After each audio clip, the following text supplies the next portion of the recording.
საღამოს პიკის საათი. საინფორმაციო ანალიტიკური პროგრამა.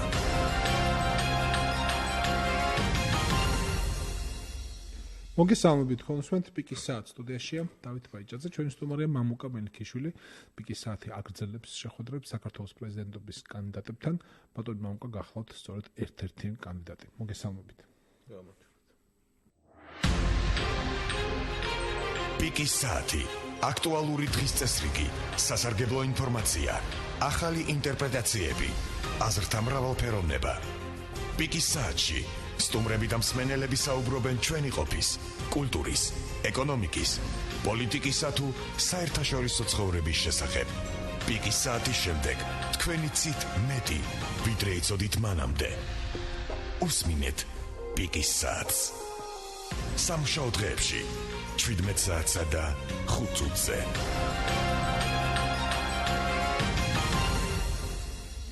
ამას ასე დავიწყოთ პიკის საათი. როგორც მოგახსენებთ, ჩვენი სტუმარია მამუკა მელიქიშვილი, ის არის საქართველოს პრეზიდენტობის კანდიდატი. ვიდრე შევდგებოდეთ მასთან საუბარს, შეგახსენებთ ჩვენთან დასაკავშირებელ საშუალებებს. ერთი რომ შეგიძლიათ გვიყუროთ ინტერნეტითაც, საიტზე radio 1.g, იქ შეგიძლიათ აი ამ წუთას დააწყაპონოთ live ღილაკზე და ჩაირთვება ჩვენი გადაცემის ვიდეო გამოსახულება. მეორე, თქვენ შეგიძლიათ დარეკოთ ჩვენთან, თუ გაგიჩნდებათ კითხვები, მოსაზრებები, წინადადებები, ნომრებზე 240-9192, 240-9292. FM 104-ზე თქვენ უსმენთ პიკის საათს, ჩვენი სტუმარია მამუკა მელიქიშვილი. ამდენი რეგისტრირებული პრეზიდენტობის კანდიდატი, რომლებიც დაშვებულნი არიან პრეზიდენტის არჩევნების დღეს, საასპარეზოდ, ასე ვთქვათ, აქამდე არ ყოფილა. კანდიდატები იყვნენ ხოლმე, ხანდახან 10-ს აღწევდა მათი რიცხვი, მაგრამ ახლა 23 კანდიდატია. და კაცმა თქვას, შეიძლება ვიღაცისთვის არჩევანი ძალიან მარტივი გასაკეთებელია, მაგრამ ორიენტირება 23 კანდიდატში არც თუ ადვილია. არ არის ადვილი, იმიტომ რომ ამ კანდიდატებმა თუ კი მათ უნდათ რომ საქართველოს მოქალაქეებს თავი დაამახსოვრონ, რაღაც უნდა გამოარჩიონ ეს თავიანთი თავი. იქნება ეს პოლიტიკური შეხედულებები, იქნება ეს ქცევა, იქნება ეს რაიმე მკვეთრი შინაარსის ან დასამახსოვრებელი შეტყობინება. მოკლედ ისინი უნდა გამოირჩეოდნენ ერთმანეთისაგან, ყველდანარჩენისაგან, თითოეული მათგანი, საიმისოთ, რომ მისი აღქმა, მისი დაინტერესება შესაძლებელი იყოს. თქვენ რითი ცდილობთ გამოარჩევინოთ თქვენი პერსონა, თქვენი კანდიდატურა ამ მრჩევლებს? გამარჯობა ჯერ პირველ რიგში. ეს მე რითი ვცდილობ, ეს ცდა არ არის, ეს არის ის, რომ შთაგონება გაქვს შიგნიდან, რომ შენ გინდა შენი ქვეყნისთვის გააკეთო კარგი. ყოველ შემთხვევაში სურვილი გაქვს, რამდენად შეგაფასებს შენ მე ამურჩეველი, ეს უკვე იმაძია. ძალას ვერავის ვერ დაატან და ვერავის ვერ იყიდი. კატეგორიებს გააჩნია. მანდაც ვის იყიდი და ვის ვერ იყიდი. ბევრი არის რომ იყიდება, ბევრი არ იყიდება. მე მაქვს აქცენტი გაკეთებული მხოლოდ იმ ამურჩეველზე, რომლებიც არ იყიდებიან. ეგეთი საქართველოში საკმარისია. მე მაქვს პირველ რიგში ჩემი პროგრამა, რომელიც პროგრამითაც მთავრობასთან ურთიერთობით, აუცილებლად, იმიტომ რომ პრეზიდენტს იმდენი უფლებამოსილება აღარ აქვს ერთპიროვნულად ყველაფერი გააკეთოს. მთავრობასთან შეთანხმებით მაქვს მე პროგრამა, რომელიც უნდა წარმოადგინო მე პირველ რიგში ჩემს ამომრჩეველს, თქვენი წინაპრებით. თავარი თემაა საქართველოს ტერიტორიული მთლიანობის აღდგენა მეზობელ ქვეყნებთან, პოლიტიკური სტაბილიზაცია, ევროკავშირთან და ნატოსთან ურთიერთობის განვითარებით. ეს ცოტა რთულად აღსაქმელია, მე მგონი, მაგრამ მე მგონი პირიქით, ზუსტად ეგ არის. ყველას საინტერესებს ხოლმე რატო რუსებთან, ოსებთან, აფხაზებთან. იმიტომ რომ პირველი მეზობლები ესენი არიან, ამათთან უნდა დავაყენოთ ჩვენ პოლიტიკური სტაბილიზაცია. შემდეგ ასე რომ აფხაზები და ოსები მეზობლები კი არ არიან ამ ქვეყნის მოქალაქეები ჩვენ. ეხლა ამჟამად ჩვენ ეგრე გვეუბნებიან, ვითომდა რომ მოქალაქეები ესენი არიან მეზობლები. ეგრე გვეუბნებიან, მაგრამ ამიტომ მინდა მე რომ მოვიდე რომ ეს იყოს ერთიანი, მთლიანი, როგორც იყო ოდითგანვე და როგორც უნდა იყოს წესი და რიგით. ვერ გავიგე კარგად, ეხლა? რატო არიან მეზობლები, როცა ისინი ცხოვრობენ საქართველოს ოკუპირებულ ტერიტორიებში? კი ბატონო, ოკუპირებული. მათ სამშობლოში, რასაკვირველია, მათი სამშობლოა ესა, მაგრამ ეს არის ამავე დროს საქართველოს ტერიტორია, რომელიც არის ოკუპირებული. აქ ტერიტორიაზე დავიწყე, ტერიტორიის აღდგენა. მასე ქართლები და კახელებიც მეზობლები არიან. გასაგებია, მაგრამ თუ ამაგებით ვლაპარაკობ, ვიკითხე, მე მგონი, საქართველოს ტერიტორიული მთლიანობის აღდგენა და მეგობრული ურთიერთობების აღდგენა რუსებთან, ოსებთან და აფხაზებთან. კაი, გასაგებია. მე მგონი, ტერიტორიული აღდგენაზე არა. გასაგები არის ხო. შემდეგ ტერიტორიული მთლიანობის აღდგენისათვის ბრძოლაში დაღუპულ ოჯახებისთვის ყოველწლიური და ყოველთვიური კომპენსაციების გაზრდა. ეს არის მე მინდა გავამახვილო ამაზე ყურადღება, იმიტომ რომ ეს გმირები 2008 წელსაც ვინც დაიღუპა, ფაქტურად მათ ოჯახებს ყურადღება არ ექცევა. მე მინდა რომ ამაზე გავამახვილო ყურადღება იმდენადაც რომ ესენი მათი ოჯახები, რომლებმაც ეს ბიჭები გაუშვეს, იქ შეიძლება ყოფილიყავი მე და ნებისმიერი ჩემთაგანი იქ. მაგრამ ჩვენ არ ვართ ეხლა იქ და მაგით უნდა მივაქციოთ ყველას ყურადღება. პატრიოტული სულისკვეთების გაღვიძება მოზარდ თაობაში. სპეციალური საღამოების სამხედრო ლაშქრობების მოწყობა. მე მინდა რომ აი ბავშვებში პატარაობაშივე ჩაუდოთ ეს პატრიოტიზმი გულში, რომ იმათმა კარგად იცოდნენ თავის სამშობლოს სიყვარული, რა უნდა გააკეთონ, რა არ უნდა გააკეთონ. აქ შედის პატარა პუნქტები, ეგ შაბათობები, ბუნების დასუფთავება, ხეხილის დარგვა, რთველი და ასე შემდეგ. ამის დავალდებულება? დავალდებულება არა. დავალდებულებით ვერავის ვერ დაავალდებულებ, მაგრამ სკოლაში შეიძლება პროგრამა იყოს შაბათ-კვირა, ბავშვები გაიყვანონ ექსკურსიაზე და ელემენტარული დაეხმარონ გლეხს რთველში. იქნების 5 დღე რო სწავლობს იმ ბავშვს დასვენება უნდა, თამაში უნდა, სირბილი უნდა. ნებასობილობითი არის. ჩვენც ვიყავით პატარები. ჩვენც ვიყავით პატარები, მე მგონი და ჩვენ არ გვინდოდა ხტუნვა. რთველი ყველას გვიხარობდა, ხო? რთველში მე სკოლის ასაკში ერთხელ ვიყავი, ისე არავის არ დავყავდი პატარა ასაკში მით უმეტეს. ეგ შეიძლება თქვენ და მე დავდიოდი ხოლმე დიდი სიამოვნებით. კულტურული მემკვიდრეობის შენარჩუნება. აქ ყველამ ვიცით რომ ძალიან დიდი დაფინანსებები არის გამოყოფილი კულტურული მემკვიდრეობები ჩვენი ძეგლების აღორძინებაში. მაგრამ ფაქტი ჯიუტია რომ ფაქტურად არაფერი არ გეთდება. ჯერჯერობით რაღაც პატარა ხელის შევლება რაღაცა გააკეთეს იქ და თქვენს რომ იქ ფონდი შეიქმნა, ის აღორძინდა, იქ ცოტი ცხოველს გააკეთებენ კიდე, იქ გაამაგრებენ. არა, თქვენ თუ გინახავთ კულტურის სამინისტროს გამოქვეყნებული ჩამონათვალე, იმის შემოწმება ხო ძალიან იოლია თუ იმის ეჭვება. ვერ იტყვი რომ ბევრი არაფერი გაკეთებულა. რაც შეეძლოთ ამ ხრივ რესტავრაციის, გამაგრების, რეკონსტრუქციის აღდგენითი სამუშაოების და ასე შემდეგ, ну, საცარა ჩათვალეს მიზანშეწონილად. გააკეთეს. მე რო ეძახი რომ ყველაფერს გაწვდნენ, მაგრამ გარწმუნებით არსებობს ჩამონათვალე ამისა. პროექტები არის, კი ბატონო. პროექტები რეალიზებული, დაწყებული და ხარჯ-თაღრიცხვებზე თუ გადაგიხებიათ თქვენ. არა, ეხლანდელი ახლა ბიუჯეტში რადევს ამისთვის ეგ არის. შემდეგ სპორტის და ხელოვნების ყველა სფეროს აღმოფხვრა. აღმოფხვრა? ხო, ყველა პრობლემის რა? სპორტში და ხო, პრობლემა არ გითხომ და მე გავიგე სფეროს აღმოფხვრა. ხო, არა. ყველა პრობლემა სპორტში პრობლემა გვაქვს. პრობლემა გვაქვს ის რომ კაი, სპორტს ახლა პრეზიდენტმა რა უნდა უშველოს ბატონო. ყოველ შემთხვევაში პროგრამა მაინც უნდა ქონდეს. პრეზიდენტის ფონდიდან რაღაც დახმარებას გაუწევ ელემენტარული. არიან სპორტსმენები, რომლებსაც უნდათ აი საქართველოს ნაკრების ფეხბურთში. რა დახმარება უნდა გაუწიოთ, რომ კარგად ითამაშონ? რა დახმარება უნდა გაუწიოთ? და ელემენტარული ავიღოთ ნებისმიერი ფეხბურთელი, რომელიც თამაშობდა აიაქსში მაგალითად არველაზე. ხო თამაშობდა აიაქსში. იქ იყო ნომერ პირველი. საქართველოს ნაკრებში ნომერ პირველი იყო? მე მგონი არა. როგორ არ იყო? იყო თამაშები, სადაც შოთა არველაძეს მიყავდა მთელი თამაში ხა. რომელ პერიოდში? როცა ნაკრების წევრი იყო, მაშინ შოთა დიდხანს იყო ნაკრების წევრი. კი ბატონო, მაშინ იყო კობიაშვილი, მაშინ იყო არველაძე, მაშინ იყო კინკლაძე. იქ შოთა დიდხანს იყო, მაძე დიდხანს იყო ნაკრებში. უცხოეთში ყველა ნომერ პირველები იყვნენ თავის გუნდში. მაგრამ საქართველოს ნაკრებს იგივე რადგანაც ფეხბურთზე ჩამოვარდა ლაბარაკი, არაფერი არ შველებია იმ პერიოდში. ეს რისგან დამოკიდებული იყო? ყველაფერი ფინანსებზეა ხო დამოკიდებული. ადამიანმა აქ მაგ თამაში ადამიანზეა ბევრი რამ დამოკიდებული. ადამიანმა აქ რო ტრავმა მიიღოს, აი იმ გასული თამაში ელემენტარული. იმის ანაზღაურება არ აქვს, რომ იქ ეთამაშა შემდეგ. იქ ამოვარდნილი იყო ხო კალაპოტი და მაგიტოა და აზი მოდი დავაფინანსოთ ეს ფეხბურთელებიც იგივე მოჭიდავეები იგივე მოკრივეები კალათბურთელები ნორმალური დაფინანსების ქვეშ ხომ შეგვიძლია რომ გავაკეთოთ ეს ყველაფერი ეს არ არის ის რომ პირდაპირ ყველა მთელი თანხა ჩავდოთ ამ მატჩში მაგრამ შეძლების და ძალიან ბევრია ბატონო შეძლების და გვარად რაც შეიძლება ყველას გვერდში დაუდგეთ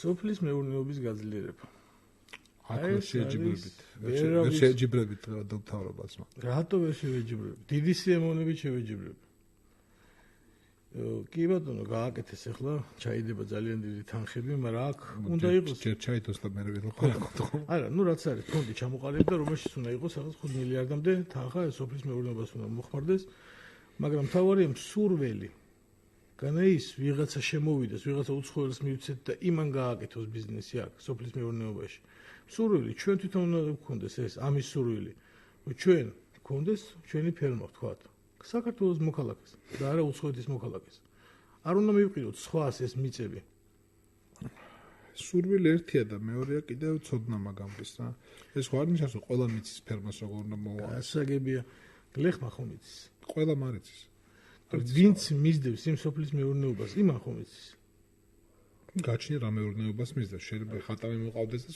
საქონლის მოვლა სულ არ იცოდეს და რა დაიფერმოს საქონლის მოვლაზე მივედით ერთმა გლეხმა იცის და 10 სულის როხა თუ როგორ ითქმება არ ვიცი ეგ ზუსტად 10 სულის როხა ყავს თქვა აი მათ სულის ამ კაცმა იცის როგორ უნდა მოუაროს როგორ უნდა გაზარდოს როგორ უნდა უპატრონოს რითი უნდა გამოკვებოს და იცის რამდენი ეყოფ ელემენტარული მოდი მივცეთ ამ კაცს განვითარება ის ვაუჩერის სახით კი არ მივცეთ არანაირი ვაუჩერის სახით მივცეთ და უფინანსოთ რა ეს თავისი ბიზნესი და მივუყაროთ 100 წვილის როხა და უთხრათ აქ სახელმწიფომ მოგცა სახელმწიფომ ნიშნავს რომ სხვა მოქალაქეებს გამოართვა ფული და მიცა იმას რატომ აიგრე აბა ფული სადღაც სახელმწიფოს სხვა სახელმწიფოს არა სხვა სახელმწიფოს კი თავის მოქალაქეებს გამოართვა ფული და მიცა ვიღაცას ის როხების სახით სახელმწიფოს აქ ყოველ შემთხვევაში საიდანაა ის მოქალაქეების ფული რაც სახელმწიფოს აქვს სახელმწიფოს არის ეგეთი ბაზები საიდანაც შეიძლება აიღოთ ეს თანხა და გადავიტანოთ სოფლის მეურნეობაში მსმენელი ყავს მოისმენთ და მე გავაგრძელოთ მაგაზე ლაპარაკი გამარჯობა საღამომშვიდობიცა დიახ სალამი იცით მე მაინტერესებს აი სპორტთან დაკავშირებით ეს ფინანსები საიდან მოაქვს ბატონო კარგი მადლობთ 2491922 ჩვენი ტელეფონის ნომრებია მადლობ კითხვაზე სპორტთან დაკავშირებით საიდან მოგვაქვს ეს ფინანსები და მე ნაწილობრივ აღნიშნულ აქ არის პრეზიდენტის ფონდიც საიდანაც შეიძლება რომ პრეზიდენტმა გაიღოს თავის დაფინანსება მაგრამ ყველა სფეროში არა რომელშიც გვჭირდება განვითარება მე ჩემი მხრიდან ვიძახი ჩემი პრეზიდენტობის შემთხვევაში ვიძახი თორე აქ არის კიდე მთავრობას აქვს თავისი განკუთვნილი ნაწილი სადაც აქვს რეზერვი ამ რეზერვიდან შეიძლება გადათამაშდეს თანხები და ამით დაფინანსდეს ეს სპორტის სახეობები ეს მთლიანად არა ნუ ნაწილობრივ მაინც რაღაცა განვითარების პერსპექტივა მაინც რომ მივცეთ რომ ადამიანებს კონდეთ სურვილი იმისა სპორტსმენი ხართ ყოფილი თქვა რომ ადამიანს კონდეს იმის სურვილი რომ მივიდეს და ივარჯიშოს და არა იმაზე რომ მიდის ახლა დარბაზში წვალობს არანაირი დუში არანაირი სავარჯიშო განტელი არაფერი არ აქვს იმაზე მაგრამ მაინც მიდიან და ენთუზიაზმით ვარჯიშობენ და უკვე რომ გამოვა და პერსპექტივაში რომ გადავა და რომ ნახავენ რომ კარგი თქვა და მოჭიდავია კარგი ფეხბურთელია მე აიყვანენ და მე უკვე მიდის მათზე ბიზნესი და ეს მხოლოდ და მხოლოდ ბიზნესია და არა სპორტი მე ეგრე ვთვლი ჩვენ სტუმარია მამუკა მელიქიშვილი საქართველოს პრეზიდენტობის კანდიდატი 2409222 ეს არის ჩვენ ტელეფონის ნომრები თქვენ პიკის საათს უსმენთ საზღვარგარეთ რადიო 1-ზე FM 102 და 4 მეათეთ სიხშირესა შეგიძლიათ ამ ნომერზე რომელიც ვახსენე დარეკოთ და დავუშვათ კითხვები ჩვენ სტუმარს 2409922 მამუკა წავიკითხე რომ თქვენ ხართ კონსერვატიული პარტიის წევრი და მოგვიყვება მომინდა დაზუსტება იმ კონსერვატიული პარტიისა რომლის სათავეში ზვიადი გური იდგა და ზვიადი ახლა აღარ არის ამ პარტიის წევრი თუ არის მაინც არის ალბათ არა ალბათ რა თავმჯდომარე ვინ არის პარტიის თავმჯდომარე ზიგური იყო და ახლა არ ვიცი მე პარტიიდან არ გამოსულ ვარ განცხადება არ დამეწერია მე რომ პარტიიდან გავდივარ კაი, მე რომ დამოუკიდებლად ვიყრი კენც, ეს იმას არ ნიშნავს, რომ მე პარტიიდან წამოსული ვარ და არც იმას ნიშნავს, რომ მე ამ პარტიასთან თანამშრომლობ ეხლა ამ არჩევნებზე. კაი, გასაგებია, აღარ გავაგზავნოთ ეს თემა, იმიტომ რომ დამსმენელია მეუბნებიან, მოდი მოვუსმინოთ. გამარჯობა. გამარჯობა. დიახ, გამარჯობა. ბატონ მამუკა რასტიქოს ნორემ სოფლის მონაწილეებს სულ არ ახსენა, მაგრამ მაგალითად ერთი ნორე აი ცოტა ავტობიოგრაფია მაინტერესებს რა დაამთავრა, რა განათლება. კარგი, ეს მართლაც საინტერესოა, მე პირდაპირ თქვენს საპრეზიდენტო თვალსაზრისებზე დავიწყეთ საუბარი, არა და მართლაც საინტერესოა, საერთოდ მოდიხართ და არა მარტო განათლება, პატარა ბიოგრაფიული შტრეხები, ცუდი არ იქნებოდა გაუცეცხლებინა ახლა მსმენელების წინაშე. გვერდებზე კიდევს რაც ამაგ დამთავრებული, სადაც ამაგ დამუშავარია. მე კი მიდევს, მაგრამ მოკლე შტრიხი არის. მე დამთავრებული მაქვს ეკონომიური ფაკულტეტი. ვარ ეკონომისტი. ხობი მაქვს მშენებლობა და არქიტექტურა. ძალიან მიყვარს ხატვა და აშენება ძალიან მიყვარს. ამიტომაც პროფესია. რა გიშენებიათ? სახლიდან დაწყებული კორპუსამდე დამთავრებული. ამ სამშენებლო ბიზნესში მუშაობდით? კი ბატონო, სამშენებლო ბიზნესში. და რაც შეეხება პატიცემულის კითხვას მეორე მსოფლიო ომთან დაკავშირებით. მეორე მსოფლიო ომის მონაწილეები ჩვენ ფაქტიურად უკვე ცოტაინი დაგვხდნენ თითებზე ჩამოსათვლელები, რომლებმაც მართლაც რომ რა ვიცი, რაც კი რამე შეიძლებოდა გააკეთეს ჩვენთვის და ჩვენ არ უნდა დაგვოვიწყდეს ესენი. და ვერც დავივიწყებთ, იმიტომ რომ მეორე მსოფლიო ომი იყო ზოგი თulis რომ არა, მაგრამ ეგრე იყო რა, ეს იყო მართლა წმინდა საქმე, რომელიც ყველამ გააკეთა ერთად, ერთმოშტად შეკრულმა და გადაარჩინა მათ შორის ჩვენი პატარა საქართველოს. ხო, მართლა ყოველდღე ხასაცოცხლოს. ეხლა ყველაზე უმცროსი მონაწილე მეორე მსოფლიო ომისა უნდა იყოს 86 წლის ალბათ. ხო, 18 წლის ომი ყავდათ ომში. და ისმის 18 წლის იყო 1945 წელს, თუ დაუშვოთ რომ აი ომის დამთავრების წელს წაიყვანეს, უნდა იყოს 86 წლის მაინც. კარგი. ესე რომ თქვენ თქვენსა იყო შეიძლება მართლა ბევრი არ იყო და ამიტომ მათი კითხვა თუ კი ლაპარაკობთ ომის ვეტერანებზე, სულ ბოლო ომის ვეტერანებზე და მათ მიმართ სახელმწიფოს დახმარებაზე ბუნებრივი ადამიანს უჩნდებათ კითხვა ჩვენ რა. კი ბატონო, მაგათ უფრო მეტი პერსპექტივა უნდა გქონდეთ, იმიტომ რომ მათ ბევრი რამ გამოიარეს 41-დან 45-მდე და შემდეგ კიდე ყველა ომი, რაც მე მაგავლილის წოდე ჩვენ თაობას უფრო დაჩაგრული თაობა გვქვია ჩვენ, რომ ჯერ ოსეთთან ბრძოლა, შემდეგ აფხაზეთის ომი, შემდეგ სამოქალაქო ომი, შემდეგ ისევ აფხაზეთში ომი, შიგადაშიგ. შემდეგ ისევ აქეთ საზღვართან ომი და ეს გაურკვევლობაში იყო მთელი ჩვენი. ერთი ასეთი ამბავი მომკვა პრეზიდენტი ჩვენ ვიცით, ამსმენელებმა საბათ იციან, შეზღუდული უფლებამოსილების პოლიტიკური თავმჯდომარეობის პირი იქნება ამ არჩევნების შემდეგ. კონსტიტუცია იცვლება იმ მუხლში, რომელიც პრეზიდენტის უფლებამოსილებს ეხება და ჩვენ ვიღებთ სახელმწიფოს პირველ პირს, სახელმწიფოს მეთაურს, სახელმწიფოს სიმბოლოს თუ გნებავთ, უჩვეულოდ შეზღუდული და შეკვეცილი უფლებებით. ამ შეკვეცილ უფლებებში შემოდის პოლიტიკური არბიტრის როლიც, უნდა ითქვას. ახლა პირდაპირ ამსწორებით არ წერია, მაგრამ ის ფუნქციები, რაც პრეზიდენტს ეკისრება პოლიტიკურ კრიზისთა წარმოქმნისას, შეიძლება მოკლედ აღიწეროს როგორც პოლიტიკური არბიტრის ფუნქციები. მაგრამ მან უნდა შეძლოს რჩება პრეზიდენტს რამოდენიმე როლი რჩება, რასაკვირველი რჩება. საბჭო რომელსაც უზღუდავენ ახლა უფლებებს, მოგეხსენებათ ეს პარლამენტი უზღუდავს. რჩება ასევე საგარეო პოლიტიკაში ქვეყნის წარმომადგენლობა, იქ მას შეუძლია როლის შესრულება, მაგრამ მე ჯერჯერობით მაინც ამაზე მინდა პოლიტიკურ არბიტრობაზე თავსვა კითხვა. ეს ფუნქცია დაიცვას პოლიტიკური წონასწორობა და არ დაუშვას, თქვა, კრიზისის გაღრმავება პოლიტიკური დაძაბულობების ჟამს. პრეზიდენტს ეკისრება კონსტიტუციურადაც, მაგრამ ამავე დროს ქმნის მოლოდინს, რომ თუ კაცს ავირჩევთ ასეთ პოსტზე, ხო, ის ამის შემძლე უნდა იყოს.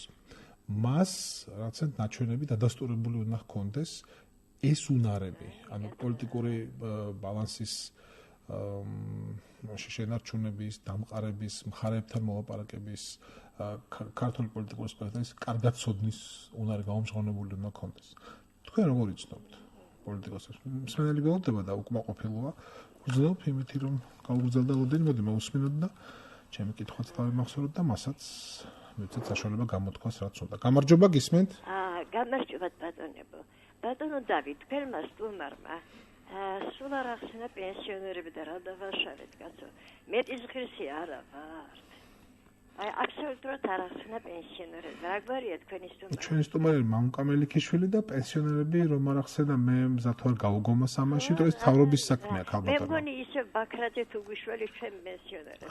თავრობის საქმეა. გაგცემთ პასუხს. იგებოდნენ $100 პენსიას. კაი, გენაცვალე. კარგი, მადლობა. კარგი. ჯერ მე მთლიანად არ დამიმთავრებია ჩემი პროგრამა, იმიტომ რომ აქ მე მიწერია ერთ-ერთი პუნქტი მაქვს პენსიების და ხელფასების გაზრდა. მაგრამ ეს იყო ნაწილობრივ ჯერ შეჩერებული ვიყავი რა და პენსიების და ხელფასების გაზრდა აუცილებლად იქნება. მაგრამ აი ეს ბაქრაძე რას გვირდებათ მე ნამდვილად ვერ გეტყვით, იმიტომ რომ ბაქრაძეზე არ ვლაპარაკობ. ხო, არა, იმიტომ რომ ლაპარაკია თქვენზე. 9 წლის განმავლობაში არაფერი არ გაუკეთებიათ, ნუ 1000 ლარი თუ მოუმატეს.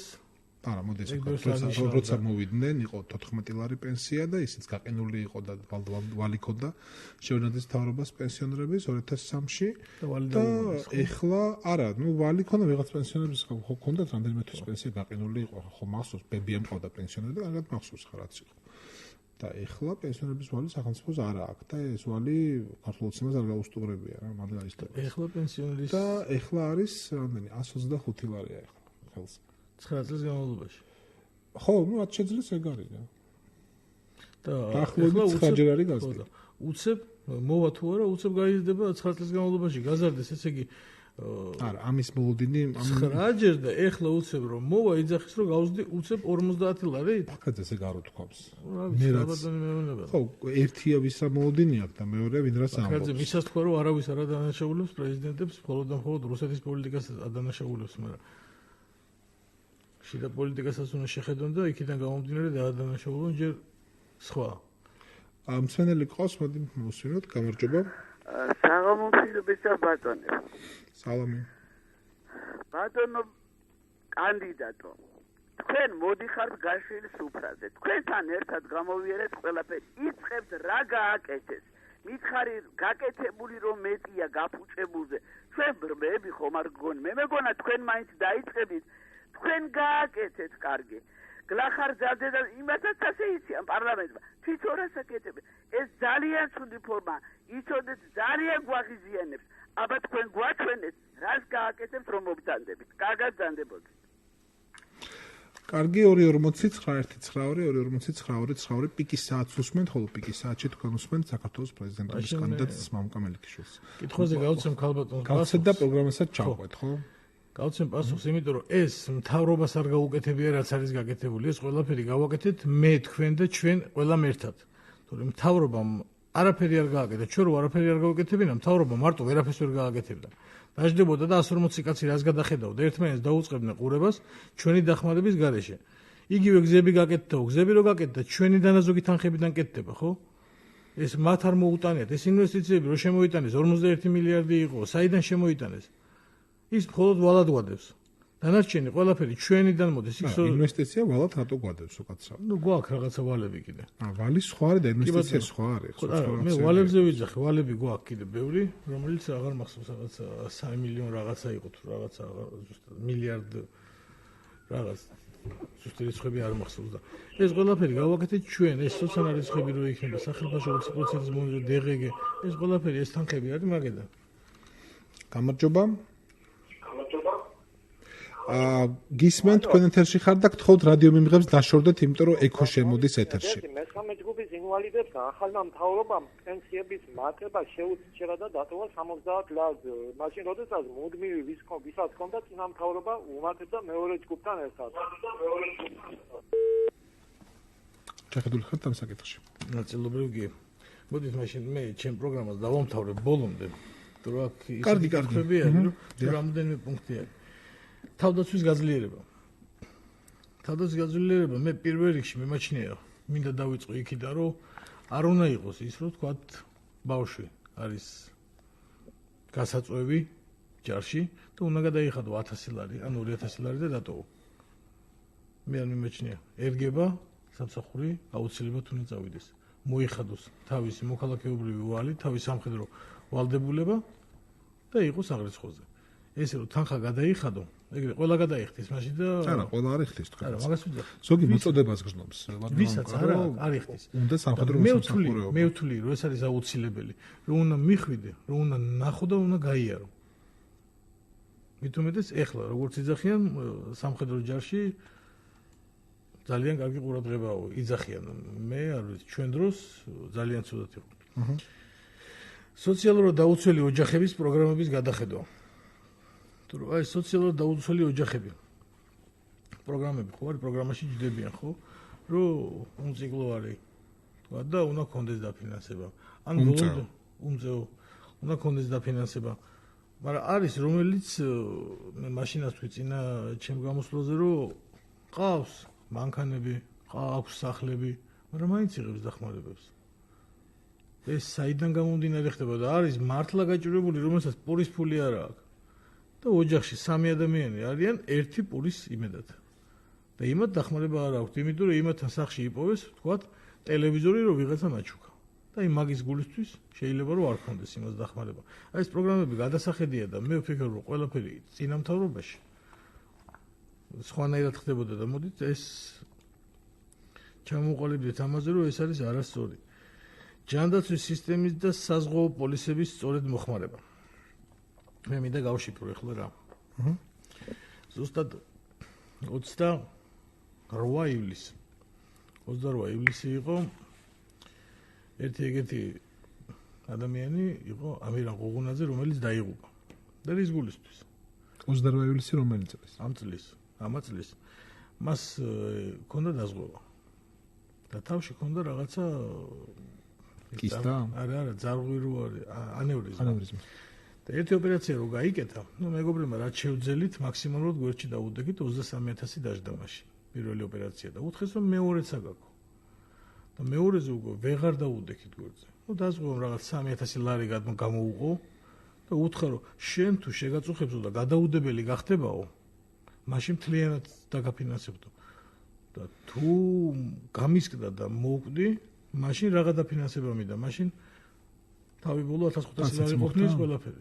ხო და ნუ არის ორი ვარიანტი რა არამედ საუნტყობოში ერთი არის რომელიც რო ოპერაციას იკეთებ და 23000 უნდა გადაიხადო ისევ და მეორე არის თავის ქალის ახთით იჯდება 8000 ლარი 8000 ლარს მოუყარა თავი სიცილ კისკისი და სიმღერით შევიდა რომ ოპერაციიდან გამოვალო და არაფერი პრობლემა არ მექნებაო და ბიჭი დარჩა მაგიდაზე ეგეთი შემთხვევა და რატომ უნდა იყოს მაინდა-მაინც რატომ უნდა ეწეროს გადაუდებელი რომ სადაზღვევომ დააფინანსოს თუ აფინანსებ და იცი რომ ეს გეგმიურია თან აუცილებელი გასაკეთებლად არ უნდა დაელოდო იმის გასკდომას ხო ეს ელემენტარული ერთ მაგალითად მოვიყვანე ეგეთი მაგალითები კიდე ბევრია რომ საოპერაციოა მაგრამ გადაუდებს თუ ჩაუწერენ მაშინ აფინანსებს სანამ უკიდურესად ამწვავდება ხო გასაგები გადაუდებელი არის რომ ქუჩიდან უკვე უნდა მოხდეს ის რაღაცა მეთქება და მიიყვანო აი მაგაზე ვიძახი რომ თუ არის დაფინანსება უნდა იყოს კი ბატონო ახლა ის რო არის საყოველთაო დაზღვევა ნაწილობრივ შეამსუბუქა კიდე ნაწილობრივ იმიტომ რომ ბევრს როგორც გავიგე მე ახლა რამდენი შემოვიარე უმეტესობა იძახის რომ კი რაღაცაში გვეხმარება მაგრამ ეხმარება რაში მივედი ექიმთან დამიდგა თქვა ოკულისტი შემოწმა თვალზე მითხრა გაკლია მაგრამ რომ მეუნება რომ გითხრი რამდენი მაკლია თვალზე მეუნება ეგ უკვე უკაცრავად ფასიანია და ეგ არ არის სწორი კაი მოდი გავხსენოთ ჩემი კითხვა პოლიტიკურ არბიტრაჟზე არის რა ფუნქციებიც პრეზიდენტს ექნება ხო და ალბათ გახსოვთ ხა აღარ მინდა ჩემი კითხვა მაგრამ მამანიშნი რომ მსმენელია კიდევ და მოусმინოთ ჯერ მსმენელს გამარჯობა აი გაკვირვებული ვარ ვინ ბრძანდება ეს თქვენ პრეზიდენტის სურვილი გაქვთ რომ პრეზიდენტი გახდეთ თქვენ გეკითხებით დიახ გისმენთ ხო კარგად ყოფილა ჩვენი საქმე გამტანო ნებისმიერ კანდიდატის ბედი არის მოქალაქეთა ხელში. ვისაც უნდა ხმას იმას მისცემენ. ხო, ჯადოქრობით პრეზიდენტები არ ხდებიან. მისცემთ ხმას, იქნება. არ მისცემთ ხმას, სხვას მისცემთ, სხვა. გავცეთ პასუხი, რომ კი ბატონო. ჩემი კითხვა, ხო, დაინავსა დაკავშირებით პრეზიდენტის მე კითხეთ, რამდენად იცნობთ ხა საქართველოს პოლიტიკურ სპექტრს, პოლიტიკურ მოთამაშეებს, რა იცით, როგორ დაგვარწმუნებთ, რომ შეგწევთ უნარი იყოთ ავტორიტეტი მათთვის, შეძლოთ კრიზისური სიტუაციების განმოხტვა, თან პოლიტიკური სიტუაციების. აღარაფერს ვამოფეს სხვა კითხვის ამბავია საერთაშორისო ურთიერთობებში და საერთაშორისო ასპარეზზე საქართველოს წარდგენაზე. 2011 წლიდან საკმაოდ ვარ ჩართული ამ პოლიტიკურ სპექტრში. ნოემბრის თვეში აქციებიდან გამომდინარე, მაშინ შევედი მე კონსერვატიულ პარტიაში. იქიდან გამომდინარე, შემდეგ ვიყავი საბურთალოს რაიონის მობილური 2011-ში რა აქციები? 2011-ში ნოემბრის თვეში. 2011-ის ნოემბერში? კი ბატონო. კარგი, ეთქვა რაღაცა ძალიან დიდი არ იყო, არ მახსოვს კარგად. 2011-ის ოქტომბრის თვეში გამოჩნდა ბიძინა ივანიშვილი ასპარეზზე და აი ეს ამ ნიშნით წავიდა პოლიტიკური ცხოვრება აქციები. ნოემბრის არ იყო დაშლა? დარბევა? 2011-ში? 2011 იყო. 12-ში უკვე არჩევნები იყო, ახლა 13-ია. ხო, არ მახსოვს. 2011 ნოემბერი მახსოვს 2007 წელს და 2011 წელს არ მახსოვს არწმუნო. ხო და იქიდან მოყოლებული საკმაოდ ჩართული ვარ, ვიყავი საბურთალოს რაიონში. აქ მობილური ჯგუფის ორგანიზაციო ჯგუფის უპროსად ვიყავი. პარალელურად ვიყავი სანდრიდიაში. იქაც იგივე საორგანიზაციო ჯგუფის უპროსად.